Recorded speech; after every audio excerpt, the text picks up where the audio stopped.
প্রথমবার যেহেতু এত সুন্দর একটা জিনিস ট্রাই করতেছি, তাই তোমাদের সাথেও একটু শেয়ার করে নিলাম।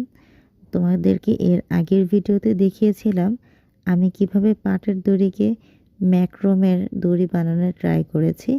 তো তোমরা চাইলেও কিন্তু পাটের দড়ি দিয়ে এত সুন্দর সুন্দর কারুকাজ করতে পারো। তো আমার কিন্তু এখানে অলমোস্ট অর্ধেক কাজ শেষ হয়ে গিয়েছিল। আর উপরের পোর্শনটাকে আমি সাদা সাদা একটু ফুল পাথর বসিয়ে ফুল বানানোর চেষ্টা করেছিলাম।